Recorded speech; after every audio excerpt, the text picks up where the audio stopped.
Pardon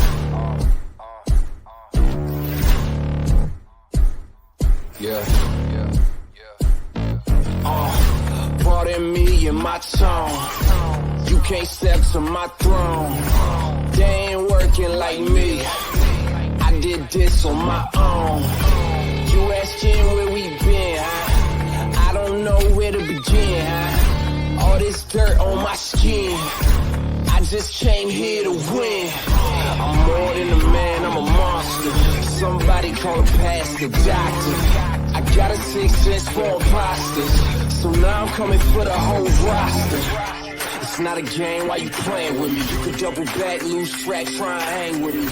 It must be in my veins, something you can't tame, cause I break the chains. Can't control me.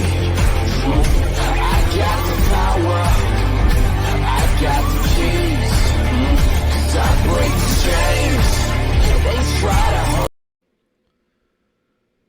Welcome to the Talkin VAWLS Network. My name is Boogie Bentley, and I wanted to throw together a quick little recruiting profile today. We're going to take a look at five-star quarterback Nico Iamaleava. He is one of the top priorities in the class of 23, so we'll take a look at his scouting report. Going to get some film thrown up for you guys so you guys can check that out as well. But as always, do me a favor, go ahead and smash that thumbs up just below the video. It helps the channel, helps the analytics. Also, if you're new to the Talkin VAWLS Network, welcome. We're not experts. We're not insiders. We are fans just like you. So let me go ahead and cue up Nico's highlights here, and then we'll kind of go through some of the stuff, some of his scouting report. Again, when you look at Nico, quarterback, five-star quarterback, number 2 ranked player out of the state of California, 6'5", 195 pounds. When you look at this kid, he is everything you want to build a program around. Again, his size, 6'6", around 200 pounds at this point, but he's got a big frame, so he's going to be able to add more weight as he matures. And again, you're talking about a kid that still has his full senior season of high school, then he's going to move into a college weight program. But when you look at what this kid does, he has everything you want in a college football quarterback. Big time arm. As you watch his highlights there, he can make all the throws. He's the type of kid that can change a program. But when you do your research on him, when you see what Nico brings to the table, one of the big things, if you Google his name and look for articles, you're going to see his toughness and how he is a gritty kid. And one of the examples I saw of that is going into his first game of the season. He stiff-armed a teammate, broke his finger, compound fracture, comes to the sideline, bones sticking out of skin, but this kid wants to play. So he goes and he gets several different consultations, finally gets somebody that's going to clear him to play. He tapes it up, he puts on the cleats, he goes out week 1, and he throws for 361 yards and 6 touchdowns. But there are more stories of Nico just talking about his grit, his determination, his fight. He is the type of kid that wants to play football. He's also an athletic kid. You can see him make plays, avoid pressure with his feet. One of the things that he does, he's a big-time volleyball player, one of the best volleyball players in the country, but that just goes to show his athleticism. So where does he stand with Tennessee? Well, the Vols offered back in May of 2021. Something that I thought was interesting was Nico decided to visit during the Vanderbilt game. And it's why would a kid come all the way from California to visit for the Vanderbilt game? Why not a big time atmosphere like an Ole Miss game or, a rivalry game? But no, he decides to come to Vanderbilt because he said he wanted to see the stadium. He wanted to see the atmosphere when it wasn't that big-time game, when it was just a regular game. So I thought that was very, very interesting. One of the quotes he said when he asked what he liked about Tennessee, he said everything. He said, I love the fans there, coaches there, the whole environment. It was just a great overall experience for me and my family, everything about it. He says the offense was great, the hospitality was great. So everything over there. Something that I thought was interesting too, reading an article, was that when he was in town for the Vanderbilt game, Josh Heupel and the coaching staff, as they were going through the Vol Walk, they looked for Nico. They sought him out as they were walking to the stadium to play Vanderbilt. When I saw an interview with him, he said, other schools have made me a priority before, but never to that extent. Never has a coaching staff sought me out as they walked to the stadium to play the game that day. So I thought that was an interesting little note. Tennessee has made this kid a priority from day one. Again, big-time baller, big-time playmaker, the type of kid that can change your program. But how does that fit in for Tennessee moving forward? What does their quarterback room look like? Well, when you go back to the class of 22, and again, it drives me nuts when people call Josh Heupel a lazy recruiter. And one of the names they like to point out is Ty Simpson. Tennessee couldn't land Ty Simpson. They want to say they settled for Taven Jackson. Taven Jackson, 4-star quarterback in the class of 22, already signed to play for Tennessee. He's a guy that we're looking to be the future of Tennessee. So, Boogie, why are we talking about Nico? Why are we talking about a quarterback in the class? You have to take a quarterback in every single cycle. And if you get a guy like Taven Jackson on campus, and then you follow that up the next year with Nico Iamaleava, now you've got a competition which will breed success. So what's the quarterback room look like? Obviously, this year, Hendon Hooker coming back. Hendon Hooker for Heisman, 2022. You heard it here first. You've got Taven Jackson waiting in the wings. The ideal situation is Taven Jackson able to redshirt, sit under the learning tree, learn this offense, learn from Hendon Hooker. You've got Joe Milton, who has 2 years of eligibility left. So what happens after Hendon Hooker graduates, moves on, goes to the NFL, hopefully makes millions of dollars? You're going into 2023 with Joe Milton, Taven Jackson. Where does Nico fit into that?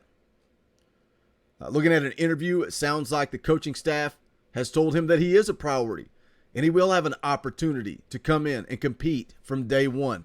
He's going to have an opportunity to start as a true freshman.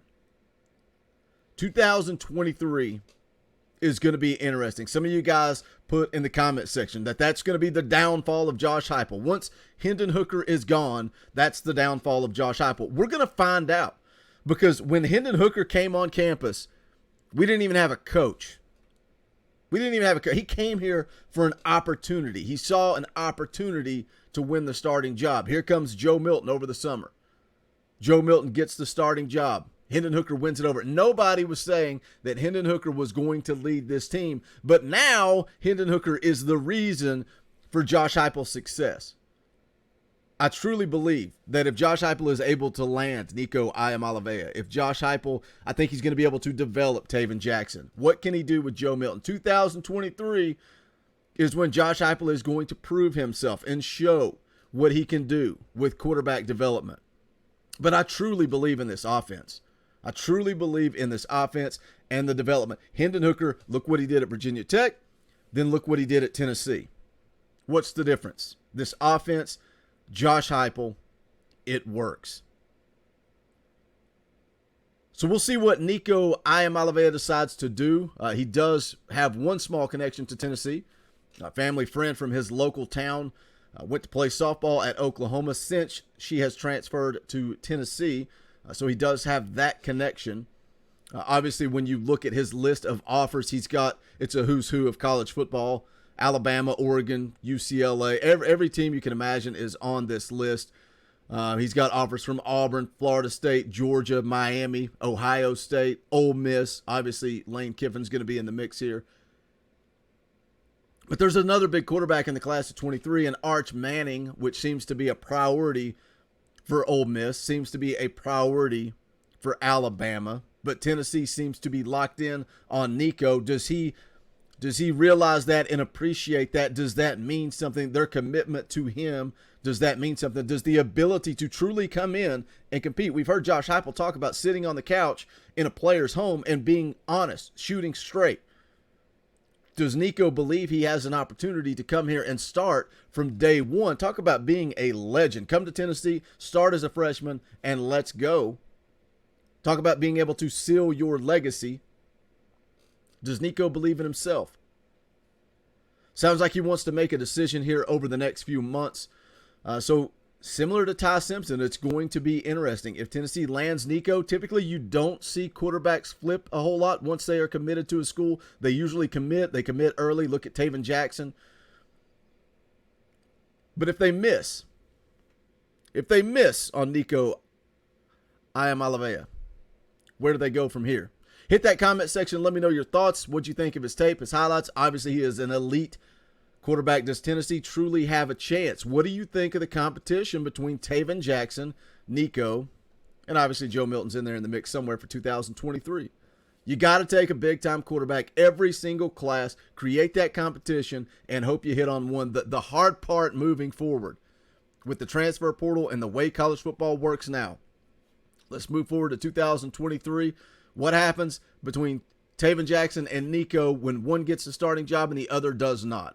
Transfer out. You're going to see a shift. You're going to see a cycle. How do you keep more than 2 quarterbacks on the roster? It's the biggest problem of college football moving forward. But that's going to wrap it up for this video. If you have not done so yet, please smash that thumbs up on the way out the door. Also, check out the official merchandise of the Talkin' VAWLS Network. Go to bonfire.com/store/Talkin' VAWLS. Any and all support greatly appreciated. But that's going to do it for this one. This is the Talkin' VAWLS Network. My name is Boogie Bentley. Go Big Orange. Those songs howl like me, poets sat in arcades, soaking moonlit falls, unbroken past this inundated orb that we call home, and it's night and I'm alone and I'm alive.